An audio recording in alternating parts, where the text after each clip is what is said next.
පසුතැවෙන්නට පසු බසින්නට ඉඩක් වෙලාවක් නැත. මොකද දිනන්නට ව්‍යාපාර ලෝකයක් ඇත. ඔබගේ සතියන්තයේ ලාභදායීම හෝරාව බිස්නොමික්ස් වෙතට සාදරයෙන් පිළිගන්නවා. ඔබගේ හෙට දින ව්‍යාපාර ලෝකයේ බාධක අභියෝග ජය ගැනීමට අද දින ලබා දෙන පන්නරය. අපි ලංකාවේ ශ්‍රම බලකාය ගැන කතා කළහොත් මිලියන 8කට ආසන්න ශ්‍රම බලකායක් තියෙන මේ රටේ මෙම ශ්‍රම බලකායේ ඉන්න සමාජිකාවන්ට බොහෝ විදිහේ අභියෝග බාධක අපිට පෙනෙනවා.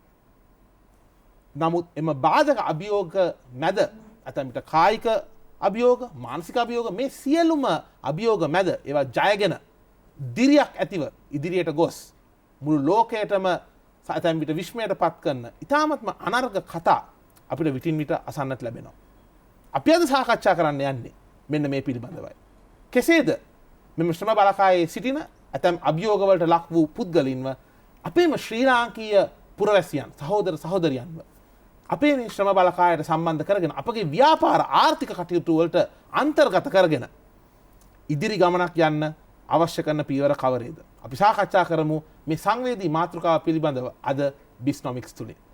Welcome to your weekend's most profitable 60 minutes, where we discuss the latest in the Sri Lankan business and economic landscape. Our focus today is on a slightly different topic, on a softer tone, and most importantly, a very sensitive issue. How do we ensure that our workforce, our labor force, is actually able to be more inclusive, where we integrate people who have been challenged in multiple physical forms? How do we allow them to be a part of our economic activities so that our economy can strengthen and get the maximum productivity and the output that these individuals have to offer? And joining me for this discussion is Sharmeen Falaldeen.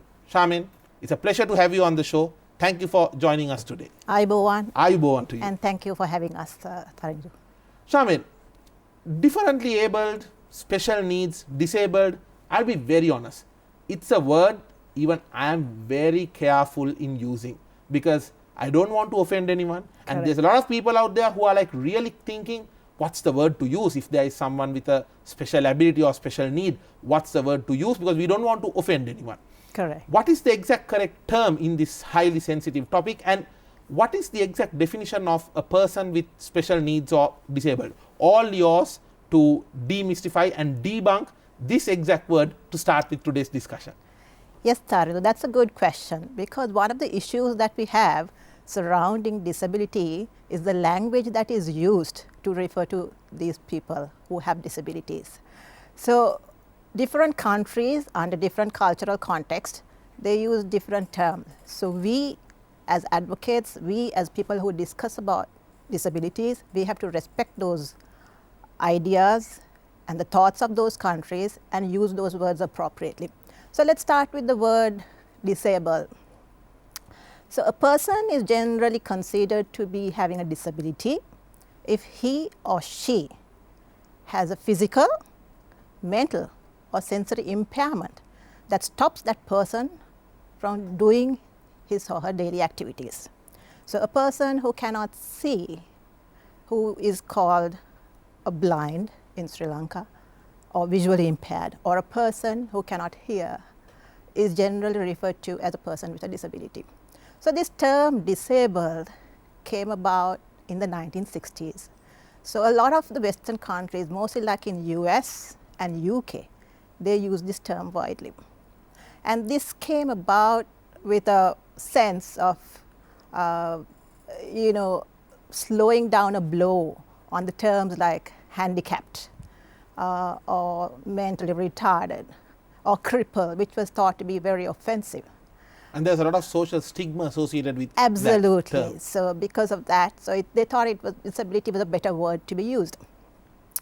So then thereafter, it was thought, so some countries thought, okay, it was a better term to use the word special needs. So a person with a special need is a person who needs help and care because of a certain disability. So this help and care could be like mental, physical, or psychological. So in terms of that, so one aspect would be communication or learning or just simply self-care. So if we take a person with a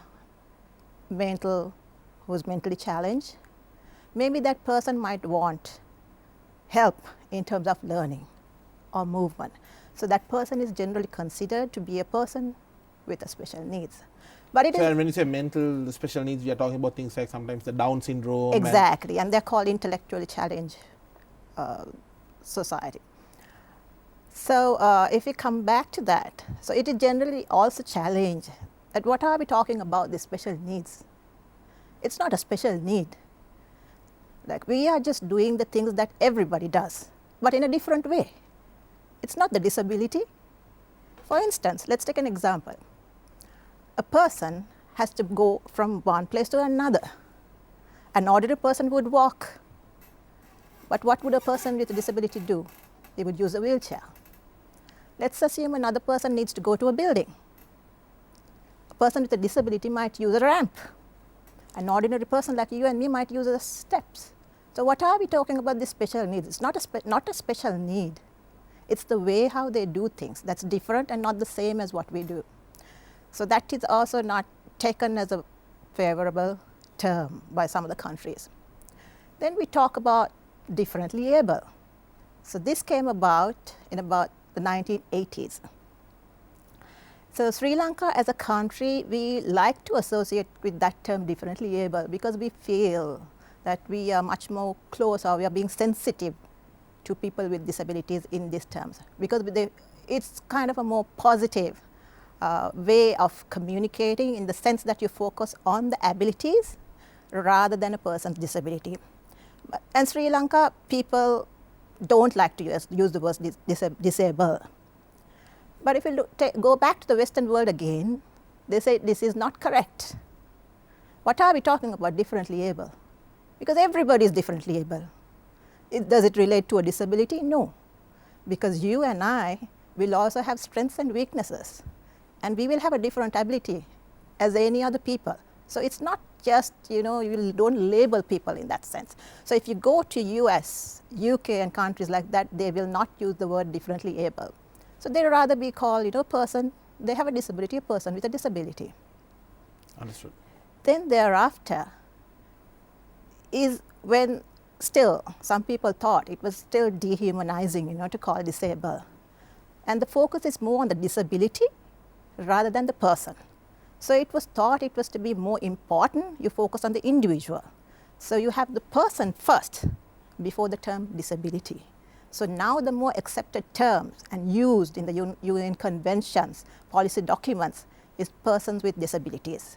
So you don't say blind, you say a person with a visual impairment, Understood. a person with hearing impairment. So that is the right term to use.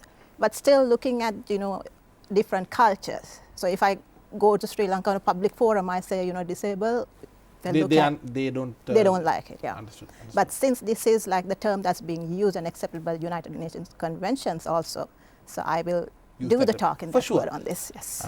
Sharmeen, අපි මෙතන කතා කරමු ලංකාවේ. ඇත්තටම අපි ජනගහනය ගත්තාම කී දෙනෙක් ඉන්නවද මේ වගේ විශේෂ අවශ්‍යතා නැත්නම් යම් අපි කිව්වොත් කායික මානසික අපි මම කියන්නේ ඒකට හරි වචන කියලා අපි ගත්තොත් අභියෝගයට ලක් වෙච්ච කායික මානසික විවිධ අභියෝග වලට මොකද ආබාධ කියන වචනයට මමත් කැමති නෑ. කායික මානසික අභියෝග වලට ලක් වෙච්ච කී දෙනෙක් ඉන්නවද ලංකාවේ සාමාන්‍යයෙන් ඒ වගේම ඔවුන්ට රටේ ආර්ථික සමාජික කටයුතු වලට සම්බන්ධ වෙනකොට මොන වගේ අවස්ථාවන්ද තියෙන්නේ? ඔවුන්ට එහෙම සහභාගී වෙන්න පුළුවන් වාතාවරණයක් ලංකාවේ තියෙනවද? මම කැමතියි මේ ගැන ඔබේ මම කිව්වොත් අවංක සිතුවිලි දැනගන්න. මොකද ඔබ මේගොල්ලොත් එක්ක දෛනිකව වැඩ කරන පුද්ගලයෙක්, ඔබ ඔවුන් වෙනුවෙන් පෙනී සිටින පුද්ගලයෙක්, අපි ඒට ගරු කරනවා. ඉතින් ඔබේ මොකද්ද මේ පිළිබඳ මතය? ඔව් ඒක හොඳ ප්‍රශ්නයක් තාරෙන්දු. මොකද ගොඩක් කට්ටිය ඒ සංඛ්‍යා ලේඛන ගැන දන්නේ නැහැ. ඒකත් විශාල ප්‍රශ්නයක් තමයි. අපි මේ පුද්ගලයන් ගැන කතා කරනකොට අපි ඒ සංඛ්‍යා ලේඛන දැනගත යුතුමයි. අපි ලංකාවට එන්න කලින් අපි ප්‍රථමයෙන් පොඩ්ඩක් අපි හිතමු අපේ ලෝකය ගැන. ලෝකයේ ආබාධිත සහිත පුද්ගලයන් ඉන්නවා බිලියනයක්. ඒ කියන්නේ 1 billion. 1 billion. 1 out of 7 කියන්නේ හතෙන් එකක්. හතෙන් එකක්. ඒ කියන්නේ 15%ක්.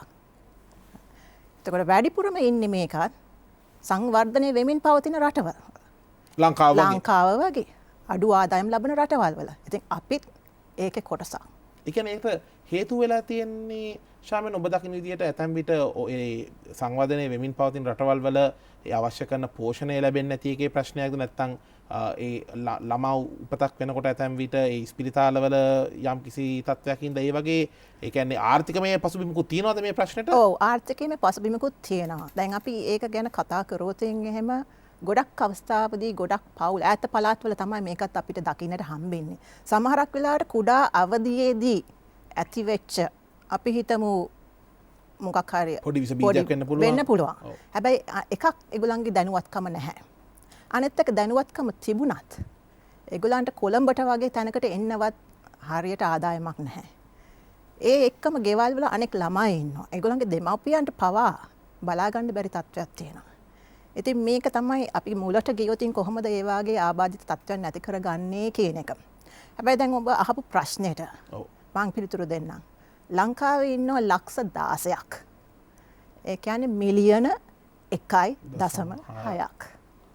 ඉතින් මේක සුළු කොටසක්ද? තාරින්දු. මේක ඇවිල්ලා ලංකාවේ ජනගහනයෙන් 8%ක්. එහෙම කිව්වම සමහරක් වෙලාවට මිනිස්සුන්ට ඕක තේරෙනවා මදි.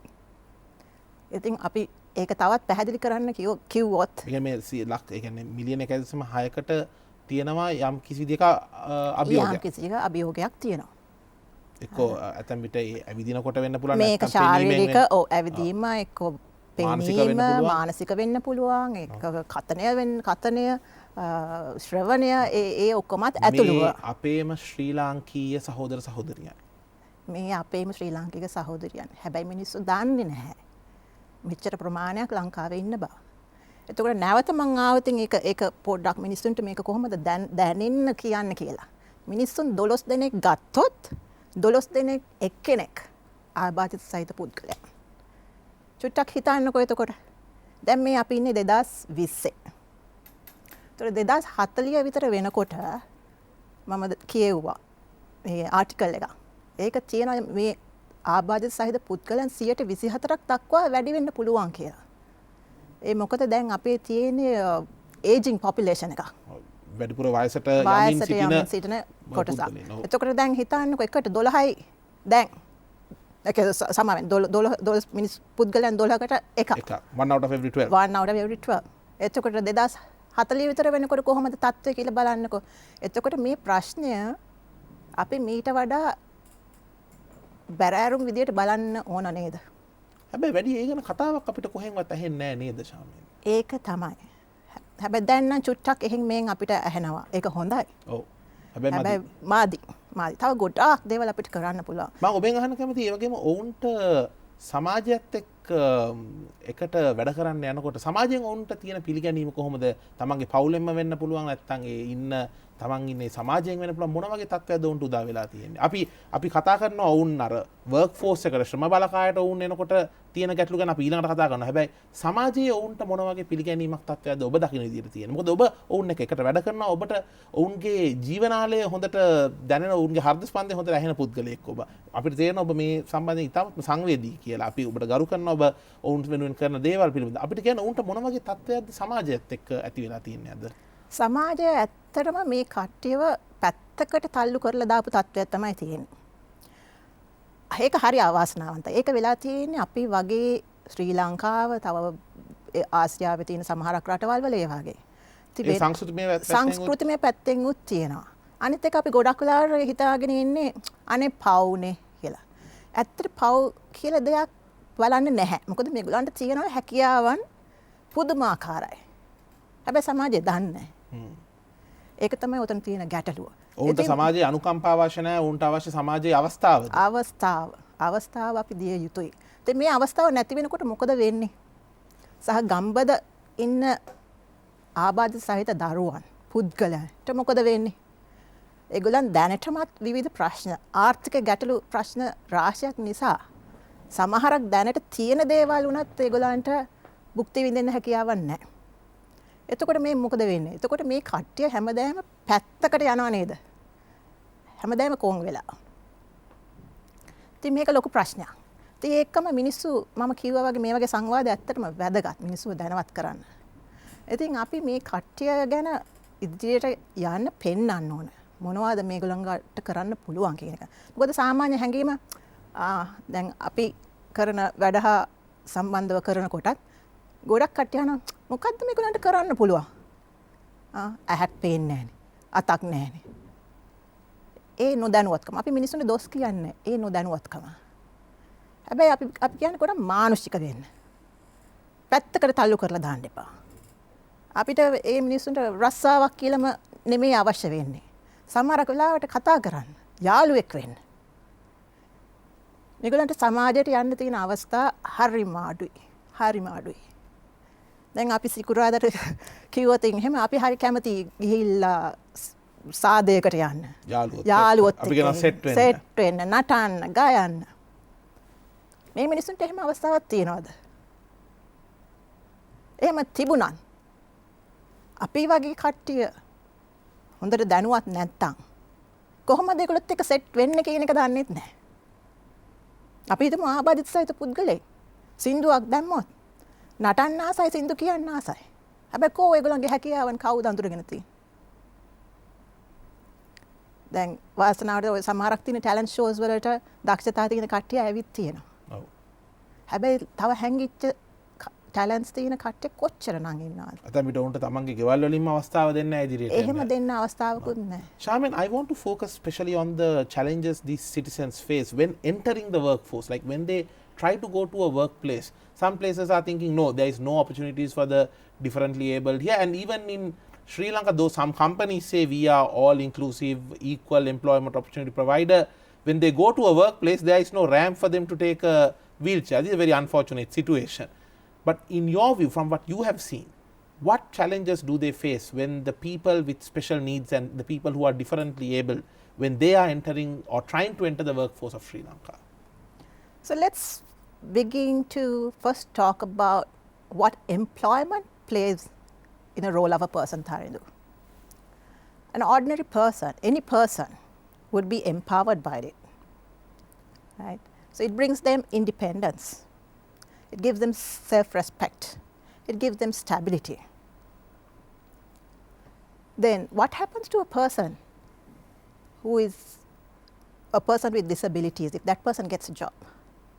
For him or her, it is so much meaningful because this is a person who has been shunned from the society totally, and now they are being taught, I mean the thought itself for them that they are being recognized, that their skills are needed, so it plays a huge difference. Life-changing moment. Life-changing moment. So employment is key for anyone. It's not just you and me. But when they enter the workforce, how well are they accepted by the other people? That is the problem that we have. One of the biggest challenges we have in Sri Lanka. It's the negative attitudes. So negative attitudes, perceptions, very often, this leads to discrimination. So very often it's been thought, they are useless, they cannot do. What can they do? I don't think they can do. So that is how a lot of people think. So that has to be eliminated. Understood. So secondly, even if they think, okay, let's look and give somebody a job, then most of the employers, they do not know their capacity and the potential. So they seem to think, okay, now we have taken somebody, let's give them some routine work, maybe just simple counting. So which is what happens in most of the countries like here. But in the US and other countries, there's wide spectrum which these people are there. You get lawyers to doctors, you name it. So that's one of the challenges in terms of employers. So in terms of... So not just getting them to the workforce for the sake of it, but rather empowering them to achieve their true potential. I think, Sharmeen, we are hitting the right tone and tune here definitely. We are going to come back to you on that after a short break. Stay tuned. We will be back after this short break. This is Bisnomics. අයිබෝවන් නැවතත් ඔබෙක් වන්නේ Bisnomics සමගයි. ඔබගේ සතියාන්තයේ ලාභදායීම හෝරාව. අපි අද කතා කරන්නේ ඉතාමත්ම සංවේදී මාතෘකාවක් වන විශේෂ අවශ්‍යතා සහ නොයෙකුත් කායික මානසික අභියෝගවලට ලක් වූ අපේම රටේ පුරවැසියන් කොහොමද අප රටේ ශ්‍රම බලකායට අන්තර්ගත කරගෙන ඔවුන්ගෙන් ඒ අවශ්‍ය කරන ඒ දායකත්වය අපේ රටේ ආර්ථිකයට ලබා ගන්න කොහොමද යන මාතෘකාව පිළිබඳවයි. මේ සඳහා අපිත් එක්ක සම්බන්ධ වෙනවා Sharmeen Falaldeen මහත්මිය.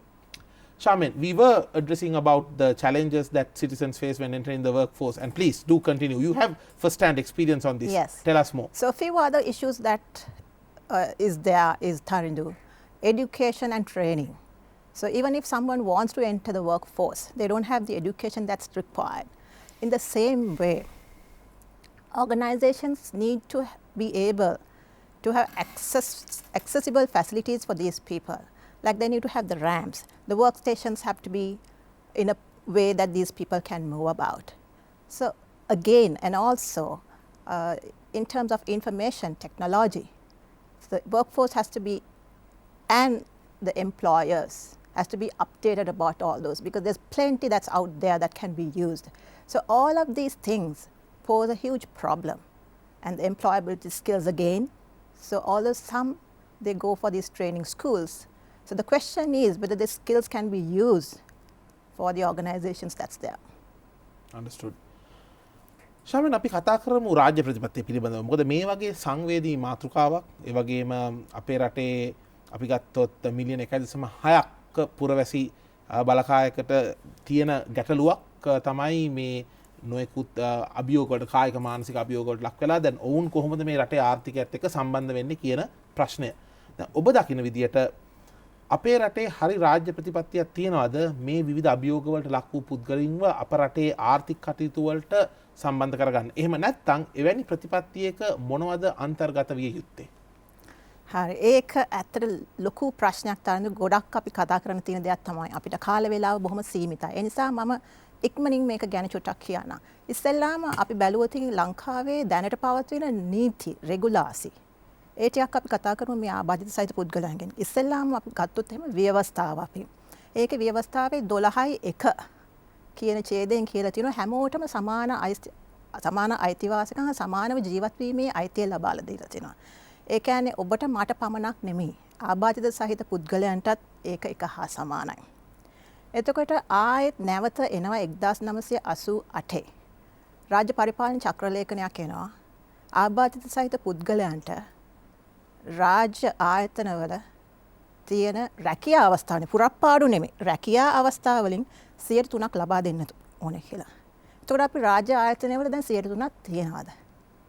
එතකොට රාජ්‍ය ආයතනවල රැකියාවල නිරත වෙලා ඉන්න කට්ටිය බැලුවම පරණ සංඛ්‍යා ලේඛනට අනුව මිලියන 1.1ක් විතර ඉන්නවා. එතකොට සෑහෙන ප්‍රමාණයක් ආබාධිත සහිත පුද්ගලයන් වෙනුවෙන් වෙන් වෙලා තියෙන්න ඕනේ සහ දැනට ගිහිල්ලා තියෙන්න ඕනේ. ඒක මම හිතන්නේ අපි දකින්නේ නැහැ. එතකොට මේ පුද්ගලයන් වෙනුවෙන් එනවා 1996 ආබාධිත සහිත පුද්ගලයන්ගේ අයිතිවාසිකම් ආරක්ෂා කිරීමේ පනත. ඒ වෙන් කියන්නේත් ඒකම තමයි. එතකොට නැවත 2011 දී උසාවියේ ශ්‍රේෂ්ඨ අධිකරණයෙන් අතර තීන්දුවක් ලබා දෙනවා. පිවිසුම් මාර්ග පිළිබඳ හැම රාජ්‍ය සේවා ආයතනයකම කොච්චරනම් රාජ්‍ය සේවා සපයන ආයතන තියෙනවද? ඒවයි තියෙනවද පිවිසුම් මාර්ග? දැන් මොකක්ද ඇත්තටම වෙන්න ඕනේ? එතකොට අපි ආයේ නැවත 2016 දී UNCRPD, ඒ කියන්නේ එක්සත් ජාතීන්ගේ ප්‍රඥාප්තිය ක්‍රියාත්මක කරන්න අපි පෙළඹෙනවා. එතකොට ඒවා ඔක්කොම තිබුණත් ඒවා ක්‍රියාත්මක වෙන්නේ නැත්තම් කිසිම තේරුමක් නැහැ. ඒතර මේකට තියෙන්න ඕනේ මොකද්ද තාරින්දු? මේකට තියෙන්න ඕනේ හරි රාජ්‍ය ප්‍රතිපත්තියක්. නැෂනල් පොලිසි එක. ජාතික ප්‍රතිපත්තියක් තියෙන්න ඕන. එතකොට මේ ජාතික ප්‍රතිපත්තිය හදන්නත් කලින් ඉස්සෙල්ලාම මේ පුද්ගලයන් ගැන සංවේදී වෙන්න ඕනේ. නැත්තම් මොන ප්‍රතිපත්තියක්වත් ජාතික ප්‍රතිපත්තිය තිබුණොත් වැඩක් නැහැ. මේ මිනිස්සු අපේ රටේ පුද්ගලයෝ, අපේ පුරවැසියෝ. මේ කට්ටිය ඉදිරියට ගෙනියන්නේ කොහොමද? සහ ගෙන යා යුතුයි කියන ටික තියෙන්න ඕන. ඒතකොට රාජ්‍ය ප්‍රතිපත්ති හදන කොටත්, ජාතික ප්‍රතිපත්ති හදන කොටත් අපි දෙතුන් දෙනෙක් එක්කව වෙලා මේක හදලා වැඩක් නැහැ. මේකට ඇතුල් කරගන්න ඕන ආබාධිත සහිත පුද්ගලයන්. මොකද ඒගොල්ලන්ට තමා මේකේ ප්‍රශ්න ගැන කියන්න පුළුවන්, මේ වලට සමහර ගොඩක් අත්දැකීමක් තියෙන නිසා ගොඩක් විසඳුම් දෙන්න පුළුවන්. දැන් කියනවා ස්ටේට්මන්ට් එකක් තියෙනවා, nothing about us without us කියන එක. ඒතර අප නැතුව අප ගැන තීරණ ගන්න එපා. ඒක තමයි ඇත්ත. ඉතින් ගොඩක් තීරණ ගොඩක් වෙලාවට වෙලා තියෙන එක ආයත ඕන විදියට අරගෙන තියෙන එක. අපි ගමු උදාහරණයක් හැටියට අධ්‍යාපනය. පාසල් තියෙනවා නැත්තේ නෑ ලංකාවේ සුළු දේවල් වෙනවා. හැබැයි මේ අධ්‍යාපන තියෙන පාසල් එහෙම දැනට අප්ඩේටඩ්ද? ඒකේ තියෙන විෂය මාලාවන් උගන්වන දේවල් කොච්චර දැන් කාලෙට සුදුසුද? ඒවා වෙනස් විය යුතුද? මේවා තමයි බලන්න තියෙන්නේ. එතකොට ට්‍රේනින් දෙන්න තියෙන ආයතන වෘත්තීය පුහුණු පාසල් තියෙනවා හොඳයි. ඉතින් ඒවේ ගොඩක් විවිධ මාතෘකා කියලා දෙනවා. හැබැයි මේ මාතෘකා ගොඩක් බර වෙලා තියෙන්නේ තරිඳු self employment ස්වයං රැකියා පැත්තට තියෙන්න ඕන. මොකද හැමෝටම රස්සාවල් හොයන්න බෑ. හැබැයි ඒ වගේ තියෙන්න ඕන. හැබැයි මෙතන මම දකින ගැටලුව තමා ඔය උගන්නලෙන් පස්සේ යනකොට මේගොල්ලන්ගේ ආර්ථික පසුබෑම මත ස්වයං රැකියාවක් පටන් ගන්න බෑ. මේගොල්ලන්ට මුදල් නෑ, ප්‍රාග්ධනය නෑ. එතකොට අමුද්‍රව්‍ය සපයා ගන්න විදියක් නෑ. එතකොට මේ උගන්නපු දේවල් අවුරුද්දක් දෙකක් උගන්නන මේක ඇති වැඩක් නැහැ. ඉතින් මේවා වෙනස් විය යුතුයි. මේක දිහා තව දීර්ඝව බලන්න ඕන. එතකොට දෙවනුව අපි කියමු පියුසුම් මාර්ග. අපි ඉස්සෙල්ලා කතා කරා වගේ රෑම්ප්ස් කොච්චර ගොඩනැගිලි වලද තියෙන්නේ. පහසුවෙන් ඕන කෙනෙකුට ඕන තැනකට යන්න පුළුවන් හැකියාව තියෙන්න ඕනේ. මහා මාර්ග මේවා හැමෝටම යන්න පුළුවන් විදියට ආරක්ෂාකාරී වෙන්න ඕන. ඉතින් සමහරක් අවස්ථාවලදී අපි දැකලා තියෙනවා මේ කාණු පද්ධතිය එහෙම තියෙනවා. ඒ වුණාට හරියට ඒක හදලා නැහැ. ඒ කියන්නේ සමහරක් වෙලාවට ඒක තියෙන එක ලෙවල් එකෙන්. එතකොට ඒ ගැටලු මතුවෙනවා. එතකොට sannivedana. අපි කොහොමද මේගොල්ලන්ට එක එක දේවල් භුක්ති විඳින්න ලබා දෙන්නේ? අපි හිතමු ප්‍රවෘත්ති. එතකොට ඒ කියන්නේ කොහෙට හරි ගියාම කොහොමද ඒව දැනගන්නේ? So basic matters have to be addressed. Exactly. So that's the biggest problem that we have. So we need a policy that is more sensitive towards the actual needs and issues of the people, and also we need a proper mechanism to put those policies into action where these people will get accepted more. Now I want to ask you on this regard, Sharmeen. Let's say a business owner who is watching the show, who is wondering, okay, look, you know what, how can I make my workplace ready to allow people with such different abilities or people who are having various challenges? If I am to make my workplace friendly towards them, what should I need to know? What should I need to do? Because you are someone who is involved in the apparel sector with the support of people with certain levels of visual impairment. So you have first-hand experience on this. What should any business owner who plans to integrate these members of the workforce with various challenges into their workplace, what should they need to know, Sharmeen? Yes, the first one, Tarindu, is the commitment. So the commitment has to be there from all levels, from top to the bottom. And it starts with the leadership. Purpose over profit. Absolutely. To have an inclusive business culture. So these should be embedded to their strategic plans. And they should be taught from the beginning, from recruitment, training, retention. So the organization need to have a special, big organization, the task force kind of thing, totally on this. And then they have to be committed, training their employees and accepting this whole spectrum. Similarly, in terms of attracting people, that's another problem that organizations don't know. How am I going to get people? Yeah. Are they qualified? Not that they will see the advertisement, not that they use the internet all the time. Absolutely, absolutely. So there are things that you can do, such as outreach, and look at other recruitment methods by collaborating with other organizations that's there. So the public sector, maybe the social services units, or the training institutes. Then the private sector, you get like the Employers Federation of Ceylon, so you can have job fairs. So through all that, you can have targeted recruitment policies. Understood. Yeah. So in the same way, also technology plays a huge role. So organizations definitely need to be updated with those. So sometimes it can be a simple assistive device, like a talking calculator. So a person can simply use that. So they are not like huge cost a company needs to invest. In the same way, so accessibility and reasonable accommodation is also needed by the companies.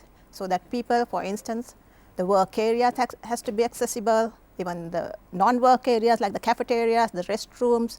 So everything has to be thought of. And Sharmeen, the people who are, let's say, having this visual impairment, because you're involved in the apparel sector with these people, people might actually wonder, when I ask this question from sometimes, young students or people, do you think that visually impaired people can make t-shirts or clothes? They're like, no, that's not possible, but it is possible. It is possible. Like I said, Tarindo, it's the belief that these people can do. That's where it starts. And do these people come with that belief as well? Are they committed? Are they willing to give their 200%? They are willing to. It's only if they are given an opportunity. Because right now, of course, they have the fear whether, because they can do it. But when you guide them, give them the required tools and equipments and the knowledge, they can pretty much do anything. So this is what needs to be embraced by everybody, that they can do anything. And this is also the age-old paradox, isn't it, where the world says, prove yourself and you will have the chance, and individuals say, well, give me the chance, I'll prove myself. Absolutely. So we need to give these people the chance and the opportunity to participate in the economic activities. Correct. So yes, all organizations should be thinking about these people, because they are assets and they actually focus more than the ordinary able bodies, because they have no time to think about anything else. So, Sharmeen, on a final note from you, I would like to ask, when we compare Sri Lanka with the rest of the world and the rest of the Asian region, how is Sri Lanka faring in terms of giving opportunities to these people to be a part of the economic activities? And what lessons can we learn from some of the other maybe developed countries on how they have progressed beyond just letting them be a side member of the economic activities to being actually vital contributors to the economy? What can you tell about that? the first thing, we are way behind when you take the developed world, like the US and the UK and the other Western world. The first thing that you see there is these people are not thought of as a person with a disability. They are treated like an ordinary person. Correct. So there is no looked at, okay, this person, I have to do something special, or this person needs special facilities or something like that. So ordinary person. And they are not even thought of as a person who has a disability, he cannot do. So if you look at even their transportation system, you would see a blind person just standing and moving around. Correct. Whereas in Sri Lanka, you might think, okay, I feel sorry, maybe I should give a seat. No, it's not sympathy. We need to give them our empathy. Absolutely, empathy. Right? And then look at even the systems, Tarindo. It is designed like that. So this is not just you and me and one person. This is the whole, like we said, national policies. So it should be everything should be included.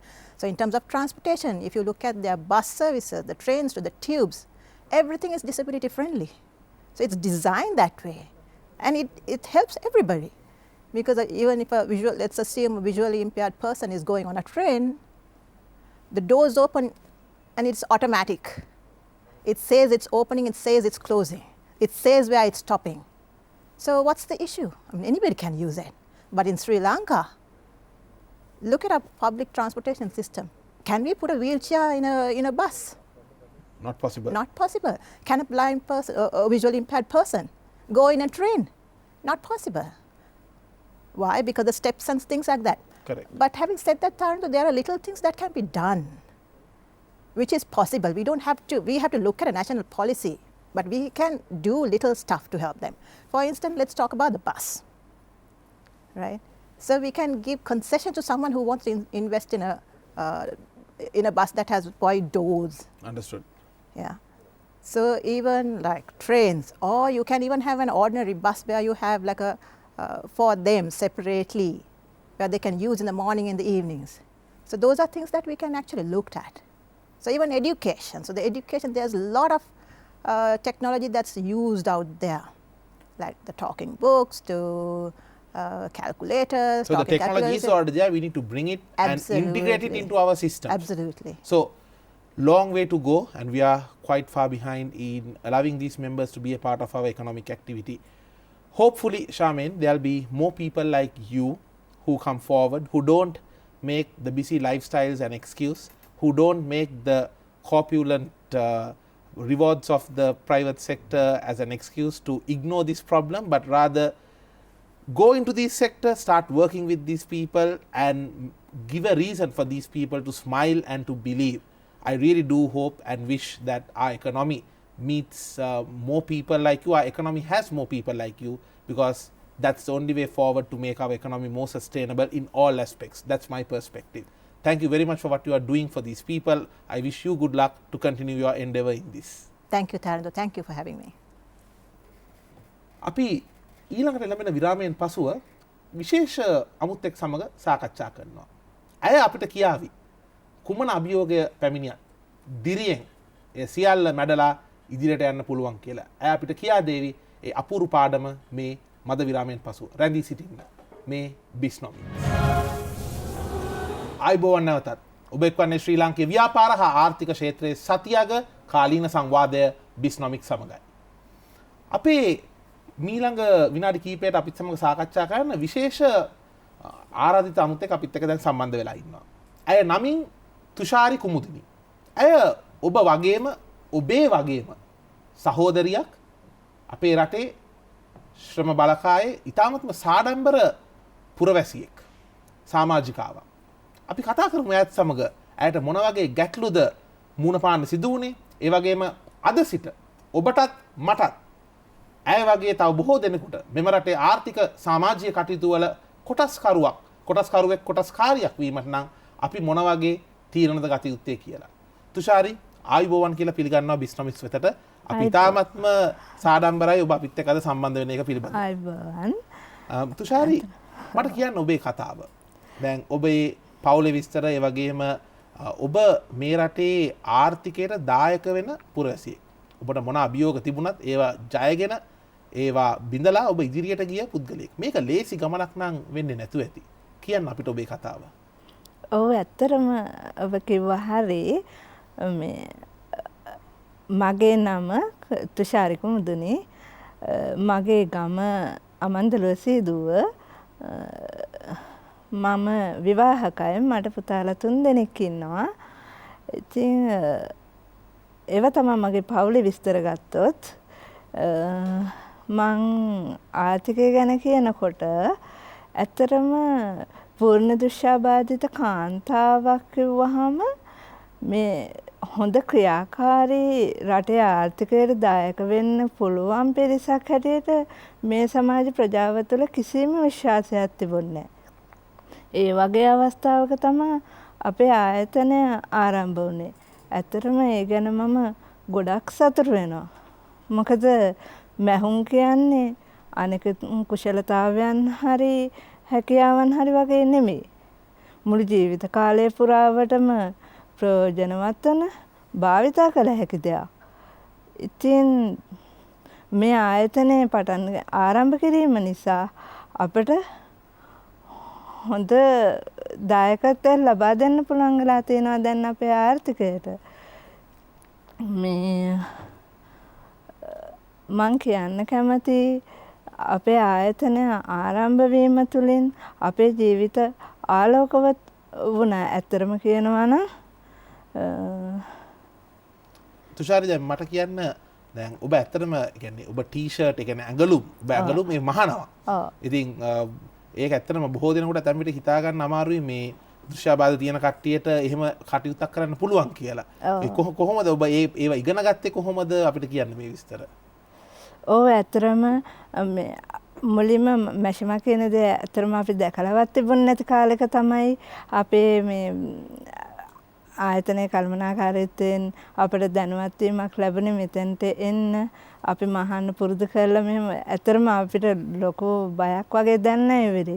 ඒ උනාට එතෙන්ට ආවට පස්සේ අපිට සපයලා තිබ්බ පහසුකම් එක්ක අපිට තේරුණා අපි යමක් හොඳට කරන්න පුළුවන් තත්ත්වයක් මෙතන තියෙනවා කියලා.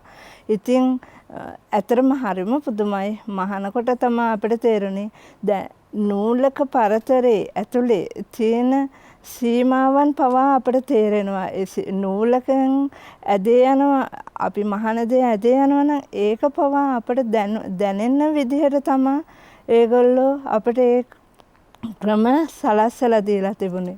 ඔබට ඒක ඉගෙන ගන්න පහසු වුණාද? ඒක ප්‍රශ්නයක් වුණේ නැද්ද? නැහැ, කිසිම ප්‍රශ්නයක් වුණේ නැහැ. ඒ දීපු දේවල් එක කියන්නේ අපිට ඒවට යොදලා තිබුණ දේවල් එක අපිට හොඳට ඒ දේ කරගෙන යන්න පුළුවන් වුණා. ඇත්තරම අර අඳුරේ හිටිය අපිට ආලෝකයක් ලැබුණා වගේ තමයි අපේ ආයතනය ආරම්භ කිරීම නිසා සිද්ධ වුණේ. දැන් බිරිඳක් මාක් හැටියට මට අපේ පවුලට ආර්ථිකයට හයක් වෙන්න ලැබිච්ච එකම ඇත්තරම මට නම් දැනෙන්නේ ලොකු ආඩම්බරයක් වගේ.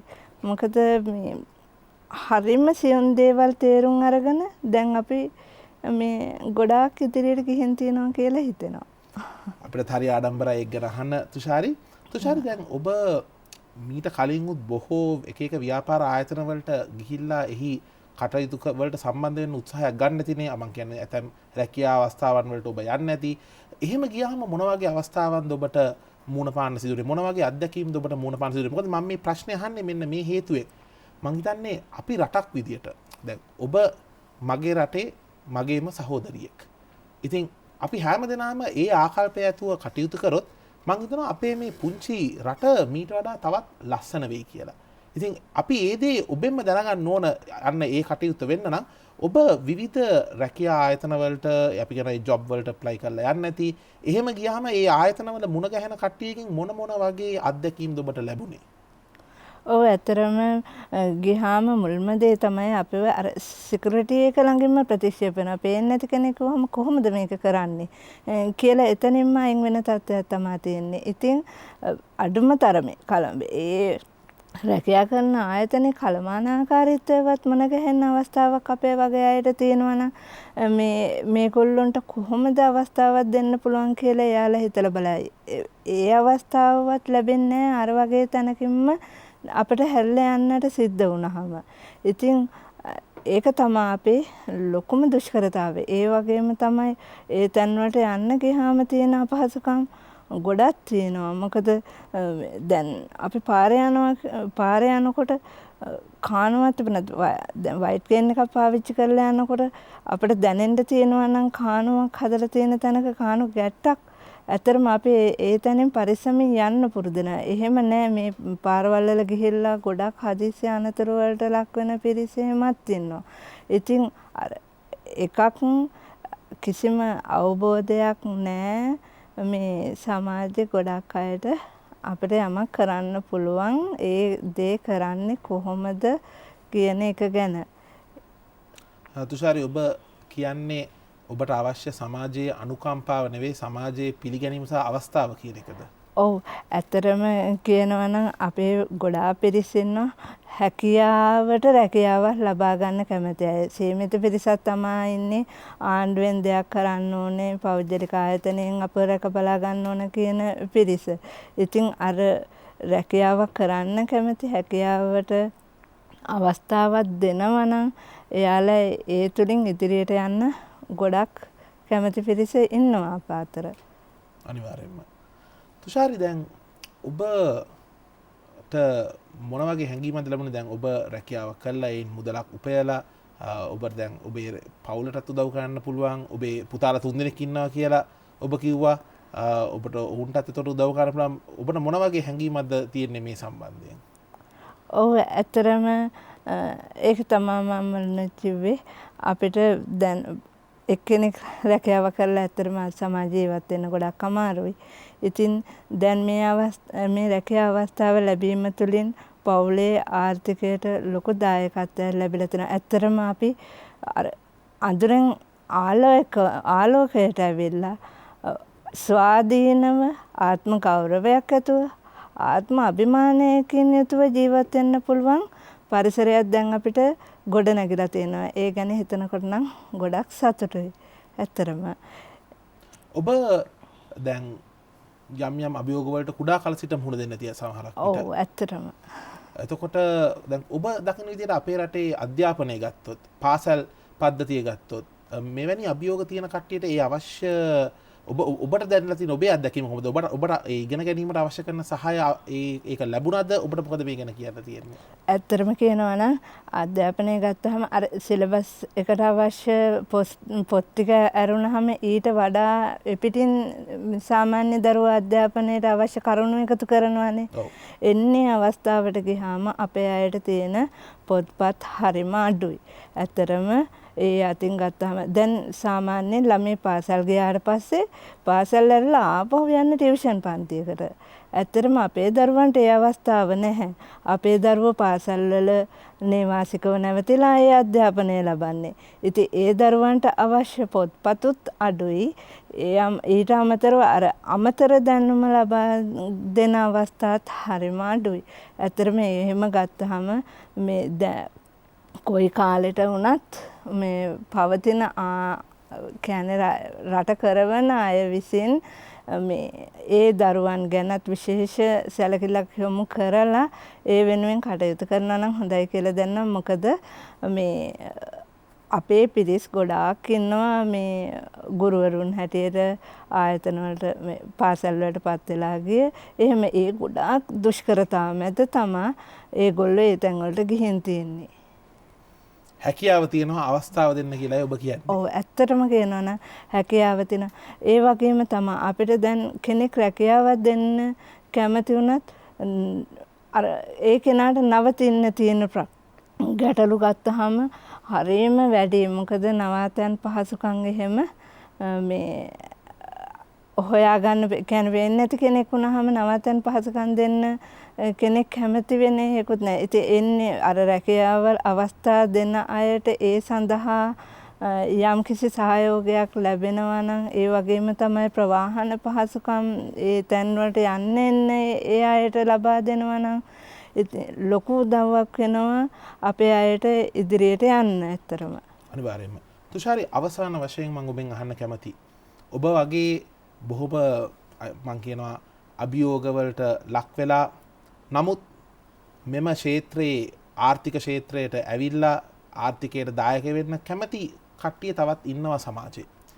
එතකොට ඔබට මොකද ඔවුන්ට කියන්න තියෙන්නේ? ඔබට මොකද ඔවුන්ට කියන්න තියෙන්නේ මේ ආර්ථිකයට සම්බන්ධ වෙන ගැන? මොකද ඔබ කලින් කිව්වත් වගේ යම් පිරිසක් ඉන්න පුළුවන් නෑ අපිට මේ අභියෝග තියෙනවා. ඒක හින්දා රජයයි විවිධ පාර්ශ්ව වලින් අපිට අවශ්‍ය කරන ආධාර ලබා දිය යුතුයි. අපි ඒකෙන් ජීවත් වෙන්න. හැබැයි ඔබ එයින් ඔබට ගිය මේ රටේ දිගණියක්. ඔබ එයින් ඔබට ගිහිල්ලා නෑ මමත් මේ රටේ ගොඩනැගීමේ මහඟු කර්තව්‍යයට ඒ පුළුවන් විදියට කොටස්කාරියක් වෙන්න ඕන කියන ඒ උදාර චින්තනය ඇතුව ඉදිරියට ආපු රටේ දිරිය දියණියක් ඔබ. ඔබට මොකද්ද කියන්න තියෙන්නේ අනිත් විවිධ අභියෝග වලට ලක් වෙච්ච පුද්ගලයන්ට? මොකද්ද ඔබට උන්ට දෙන්න තියෙන පණිවිඩය? ඇත්තටම මේ මට තව එකක් කියන්න අමතක වුණා. දැන් සාමාන්‍යයෙන් අපේ අය රස්සාවකට ගියාම කරන්නේ මොනවාද මේ මිනිස්සුන්ට කරන්න දෙන්නේ? අර හැකියාවක් නෙමෙයි අර අනුකම්පාව මත මොකක් හරි දෙයක් මේ අර නිකන් කාලේ නාස්ති වෙන එහෙම නෙමෙයි.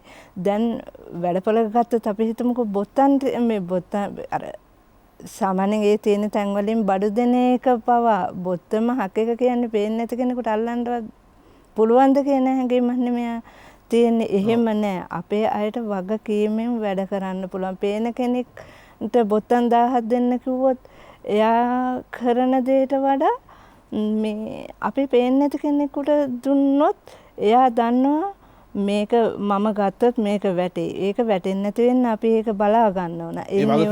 වගකීම තියෙනවා උන් ළඟ. දැන් ඒ වගේ මේ අන්න ඒ අවස්ථාව දීලා බැලුවොත් ඇත්තරම අපේ පිරිසකගෙන් සෑහෙන ප්‍රයෝජනයක් ගන්න පුළුවන්. ඒ වගේම තමයි මම කියන්නේ මේ අපේ අයට කියන්න තියෙන දේ තමයි ඔබ හඳුනා ගන්න ඔබේ හැකියාව. හඳුනාගෙන ඒ ඔස්සේ ඉදිරියට යන්න උත්සාහ කරන්න. දැන් ඇත්තරම මේ අපිට මහන්න පුළුවන් කියලා අපි දැනන් හිටියේ නෑ. අපේ මැඩම් තමයි අපිව දැනුවත් වෙලා එහෙම එක්කගෙන ඇවිල්ලා ඇත්තරම අපිටවත් හිතා ගන්න බැරි තත්යකට අපව අරගෙන තියෙන්නේ. ඉතින් ඒ වගේ දැන් ඔබට තේරෙනවනේ මහන්නත් පුළුවන් නම් පේන්නේ නැති කෙනෙකුට ඔබ ළඟ තියෙන හැකියාව මොකද්ද කියලා ඔබට හඳුනගන්න පුළුවන්. ඇත්තටම ආබාධයක් තිබුණා කියලා ඒක අභියෝගයක් කරගත යුතු නැහැ. අපි අපේ හැකියාවන් හඳුනගෙන ඒ ඔස්සේ ගමන් කළොත් මම කියන්නේ අපේ අයට අපේ හැකියාව නඳර ගන්න අපේ පිළිවෙලක් තියෙනවා. එන්නේ පිළිවෙල ඔස්සේ යන්න පුළුවන් උපරිම තැනට යන්න අපේ පිරිසට හැකි. අනුකම්පාවට වඩා අපට අවශ්‍ය එන්නේ හැකියාවට අවශ්‍ය අත්වල ලබා දීම කියලායි මගේ නම් අදහස. ඉතාමත්ම හොඳ සිතුවිල්ලක් තුෂාරි. ඇත්තටම අහන්න සන්තෝසයි මේ වගේ සිතුවිල්ලක් ඔබගෙන් අපිට ඒ අහන්න ලැබෙන ඉතාමත්ම ආඩම්බරයි මට ඔබත් එක්ක සාකච්ඡා කරන්න අද අවස්ථාවක් ලැබුණ එක පිළිබඳව. ඔබේ හැකියාවෙන් ඔබ කුමක්ද කරන්නේ? හැකියාව කොච්චර තිබුණත් දිරිය නැත්නම් වීරිය නැත්නම් එම හැකියාව කුමටද? මේ තමයි අද ලොවටම අපි කියා දුන් පාඩම.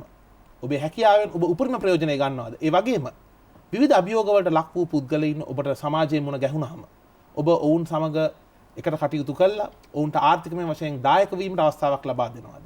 අපි අද මේ සාකච්ඡාවට සම්බන්ධ වුණ ශාමීන් ෆලාඩීන් මහත්මියට ඒ වගේම දැන් අපිත් එක්ක සම්බන්ධ වුණ තුෂාරි කුමුදිනී මහත්මියටත් මා ඉතාමත්ම ස්තුතිවන්ත වෙනවා. තුෂාරි ඉතාමත්ම සන්තෝෂයි ඔබ හඳුනා ගන්න ලැබීම පිළිබඳව. අපි ඔබට සුබ පතනවා. මම කියන්න කැමතියි ඔබට ඔබ මෙම රටට ණය නැති දියණියක්. යම් කිසි දිනයක මට මගේම කියලා දියණියක් සිටියොත් ඇයට ඔබට තියෙන ධීරිය තිබේවා ලැබේවා කියලා මම ප්‍රාර්ථනා කරනවා. ඔබට ජය පතනවා ඔබේ මේ ගමනට. ඔබට සුබ පතනවා මම. බොහොම ස්තුතියි බාන්. එක මවකගේ දරු කැළබැවිනා යමු යමු වී නොපමා.